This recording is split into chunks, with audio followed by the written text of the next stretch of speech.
What's going on, THS? I'm Andrew Bizon, and welcome to another episode of WTHS News. In this week's episode, we look at two fine arts programs as they took their talents to Atlanta, Georgia, and we spotlight our CTE Teacher of the Year. Grab a seat, sit back, and relax, and enjoy this episode of WTHS.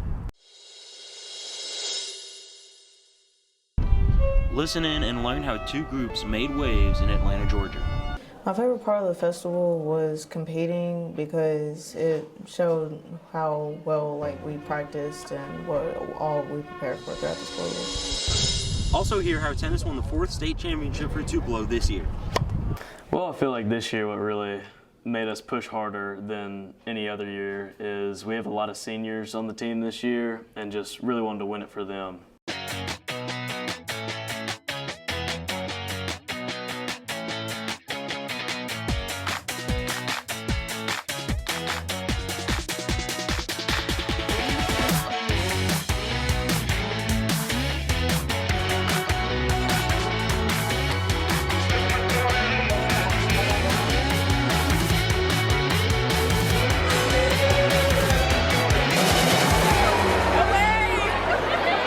Just a few weeks ago, both the Tupelo High School Orchestra and Mad Jazz took the 4-hour drive over to Atlanta, Georgia for the annual Heritage Festival. The festival, which is one of many all over the world, played host to 11 different groups. These performances are different from others because they get feedback immediately from the judges.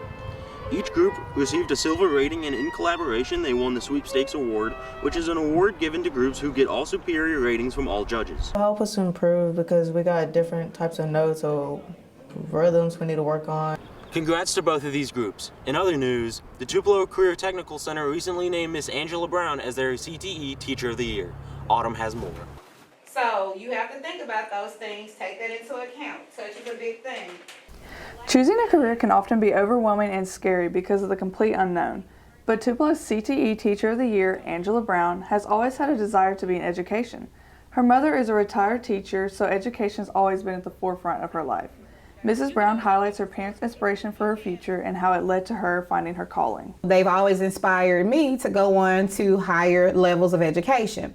I pursued several different pathways, but then I realized that there's something called CTE, and it's Career Tech Education. I realized now I can partner nursing with education. It was a perfect marriage for me. This year, Mrs. Brown was named Teacher of the Year at Tupelo Career Technical Center. She explains how it meant so much to her as a person and a teacher. It means a lot to me because this is something different for me. Again, I come from the world of nursing, and so to come into a setting with high school students, first of all, for them to accept you is a big deal, but to see the interest that they have in education, and then to see your colleagues that come from different walks of different industries as well, and to see that they appreciate what you're doing in the classroom and what you're doing in the community with your students, it meant the world to me. Although Mrs. Brown has been inspired by her parents, she has also become an inspiration to her students. Senior Empress Hubbard explains how Mrs. Brown has gotten her to be more confident as a person and a health student. Miss Brown makes me do things that I would have never thought I would do. She makes me talk in front of people, speak up louder because I am quiet because I don't like to talk a lot. She also has helped me in the health science world, basically the medical field, and just knowing how to apply myself. For teachers, doing everything for the better of their students is of utmost importance to them. Miss Brown exemplifies everything a teacher should be to every student. I'm Autumn Simmons, WTHS News. Thanks, Autumn. It's always great hearing how a teacher is helping her students find their future careers. And now, Abbey recaps the tennis state championship and more in this week's sports. Hey everyone, I'm Abby Sanders, and welcome back to another edition of This Week's Sports. This week we dive into two teams who have wrapped up their season, one team who's swinging into their first round of playoffs, and one coach who's running for something bigger than miles.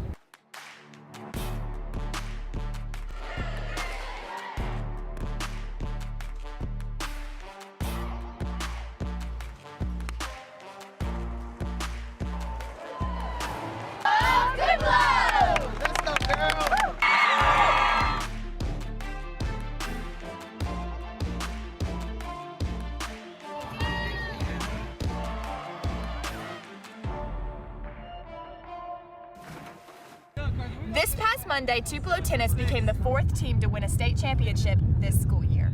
After 17 years, our tennis team took back the trophy. With many seniors on the team, every member worked really hard this season to win it for them. The team has worked all season, practicing hard at the courts and working even when no one was watching. The team is excited for the next season and hopes to be the third THS team to win a back-to-back championship. Going out every day, practicing as hard as you can, hitting outside of tennis practice, just at school, working hard. Congratulations to our tennis team on such a great season. Speaking of great seasons, Tupelo Archery just finished runner-up at their state meet. This season, Tupelo Archery had a lot of returning seniors who were ready to shoot high scores. Athletes like senior Caden Donaldson shot his career high at the state championship, pushing THS over into second place. With this being Caden's first season on Tupelo Archery, Coach Presley and the rest of the team are very proud of his impressive shots. Overall, the team set a lot of high scores and many new limits this season.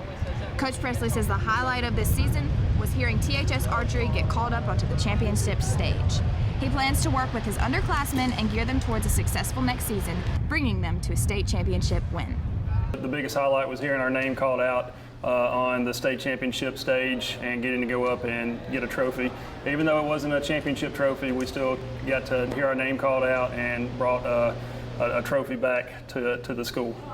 While archery has finished up their season, in just a few weeks, Tubelo's assistant boys cross country coach and head field coach will travel across the world to race in his 5th World Major Marathon on April 27th.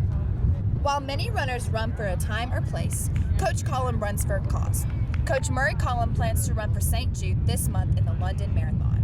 Collum has raised over $60,000 for the hospital from the time he started running in 2016. Since his recent knee surgery, he has been training harder than ever with hopes to run a sub-5-hour marathon for the first time since 2020. Right before leaving for his most recent marathon in Boston, Collum lost his 17-year-old friend named Ansley. He plans to run every step of this marathon for her and encourages all of his student athletes to know that trophies and state championships are fun, but running for others changes lives. One of my best little friends, a 17-year-old from Ingomar High School, she passed away. St. Jude patient of cancer, and so just seeing that loss affect her family personally and just seeing her the night before she passed away, I just whispered in her ear, every step's for you. Good luck, Coach Collum. THS will cheer you on from across the Atlantic. In other news, baseball finished up their division games last week and are preparing for their regional game against Lewisburg next week. Last Tuesday and Friday, Tupelo baseball played their Division II game series against Clinton, winning by 1 in extra innings on Friday. Seniors were also celebrated at the Saturday game against Morville. Senior Hayes Hooker says even though the team had a little bit of a rough patch in their season, they are all working together and bettering themselves for the next couple of games. It's mainly just playing as a team and all having high energy all the time, no matter what the score is, if we're losing or winning. Good luck to our baseball team. We'll have more on their playoff progress next week. But for now, congratulations to our state championship and state runner-up. We can't wait to see what our other sports have in store.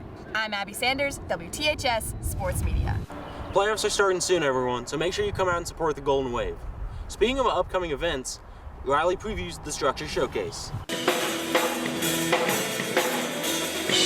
Structure is a show choir rock band here at Tupelo High School. Each semester they perform a showcase for anyone to come out and watch. Tracy Smithy, the Structure Director, explains how she has been preparing the students for the upcoming spring showcase. We practice an hour and a half during class time. Then we practice on Tuesdays and Thursdays after school till about 5:30. Some of those rehearsals will get longer here very soon as we get closer, but we've been working nonstop since we returned. A typical day doing Structure involves spending third block practicing nonstop. Whether it's in big or small groups, the crew practices hard to make sure everything is perfect for their performance. Miss Smithy shares what she's most looking forward to with the upcoming showcase. I'm looking forward to letting the seniors kind of like have their final moment.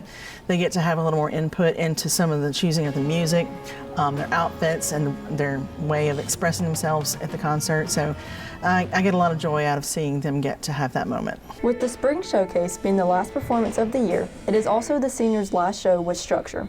Guitar and piano player Seth Hayes expresses what he will miss most about Structure. Probably the relationships and getting to hang out with my friends every day. It's like a second family that I come to at school. With the school year coming to an end, Structure will be hosting auditions for the next year on May 2nd. Junior Mason Cordell has been a part of Structure since his freshman year and tells what he would say to others who want to audition. That they should definitely join. It's a different type of connection than anything you'll have in another class at the high school. Structure will perform their upcoming showcase here in the Performing Arts Center on April 22nd and 24th at 6 p.m., with the tickets being $5. Miss Smithy and the rest of the crew encourage everyone to come out and watch. I'm Rylie Robinson, WTHS News. Be sure to clear your calendar and come watch our musicians shine. That's all we got for this week, everyone. But before you go, we asked you all for prom pictures, and you delivered. Here are some of our favorites. Make sure you follow us on Facebook and subscribe to our YouTube channel, and be sure to watch the senior show next week. I'm Andrew Bizon, signing off.